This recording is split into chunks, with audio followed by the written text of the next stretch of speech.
কাশ্মীর পুলিশের অপারেশন হোক কিংবা অসম পুলিশের অভিযান, একের পর এক জঙ্গি ধরা পড়ার ক্ষেত্রে একটাই বিষয় কমন, তা হলো বেঙ্গল কানেকশন। যার জেরে ফের প্রশ্ন উঠছে, তবে কি জঙ্গিদের স্বর্গরাজ্যে পরিণত হয়েছে পশ্চিমবঙ্গ? সেই সঙ্গে জঙ্গিদের জন্য সেফ করিডোরও এখন বাংলা। জম্মু কাশ্মীর পুলিশের তথ্যের ভিত্তিতে দক্ষিণ 24 পরগনার ক্যানিং থেকে গ্রেফতার করা হয়েছে কাশ্মীরি জঙ্গিকে। মুর্শিদাবাদ থেকে আনসারুল্লাহ বাংলা টিমের 2 জঙ্গিকে গ্রেফতার করেছে অসম পুলিশ।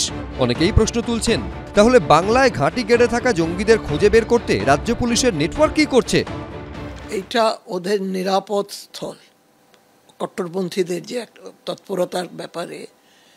আর যারা নাকি অলরেডি অপরাধী বলে চিহ্নিত হয়ে আছে, তাদের ক্ষেত্রে এই রাজ্যটাকে ওরা ব্যবহার করে।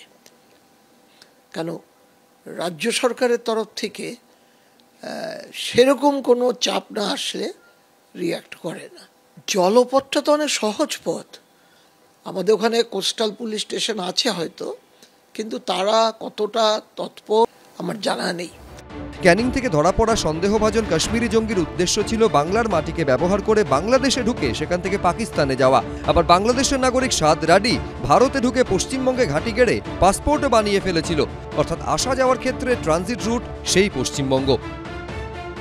টেররিস্টরা পশ্চিমবাংলাকে একটা ভালো ঘাঁটি বানিয়ে নিয়েছে, আর এখান থেকে সব ডকুমেন্টেশন এখান থেকে তৈরি হচ্ছে। আমাদের এখানকার লোক ধরা পড়েছে যে ফর্জড পাসপোর্ট বানাবার জন্য ডকুমেন্টেশন করত। যতগুলো স্লিপার সেলস আছে তাদের একটা খুব ঘনিষ্ঠ কন্ট্যাক্ট রয়েছে উইথ রুলিং পলিটিক্যাল পার্টি লোকেদের সাথে। এটা যদি না, এটা হচ্ছে ওদের ন্যাশনাল ইন্স্যুরেন্স। ব্যাঙ্গালোরের ক্যাফেতে বিস্ফোরণ কাণ্ডে দীঘার হোটেল থেকে ধরা পড়েছিল 2 জঙ্গি। 2017-য় বুদ্ধগয়া বিস্ফোরণের সঙ্গে যুক্ত অভিযুক্তদেরও এ রাজ্য থেকে গ্রেফতার করেছিল কলকাতা পুলিশের STF।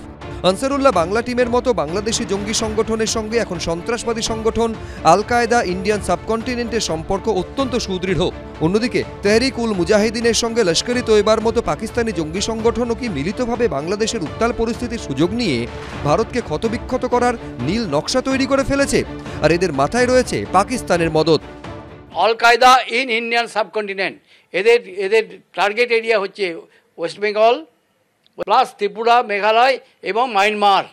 এই যে চাঙ্ক দেখছেন, এই চাঙ্কটাতে আল কায়দা ইন ইন্ডিয়ান সাবকন্টিনেন্ট একটা অর্গানাইজেশন, খুব 2012 থেকে ভীষণ অ্যাক্টিভ।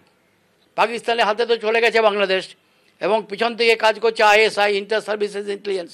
ওরা প্রথম যে কাজটা করেছে, যে মিলিটেন্টগুলো জেলে ছিল তাদের ছাড়িয়ে দিয়েছে ওখান থেকে, তাদেরকে এখন গাইড করে এই ইন্ডিয়াতেই পাঠাবে। ম্যাক্সিমাম তারা ইন্ডিয়াতে ঢোকার চেষ্টা করবে, করে এখানে ইন্ডিয়াকে ডিস্টেবিলাইজ করবে। কট্টরপন্থী মৌলবাদীদের ভারত বিদ্বেষের খোলা ছাড়পত্র দিয়ে যুদ্ধজিগির তুলছে মোহাম্মদ ইউনূসের সরকার। পাকিস্তানকে দুহাতে স্বাগত জানিয়ে ভারতকে চাপে ফেলতে চাইছে তারা। আর এই আবহেই নয়াদিল্লির ওপর আরও চাপ তৈরি করতে প্রাক্তন প্রধানমন্ত্রী শেখ হাসিনাকে ফেরত দিতে বলল বাংলাদেশের অন্তর্বর্তী সরকার। সুকান্ত মুখোপাধ্যায়, ময়ূখ ঠাকুর চক্রবর্তী, ABP আনন্দ।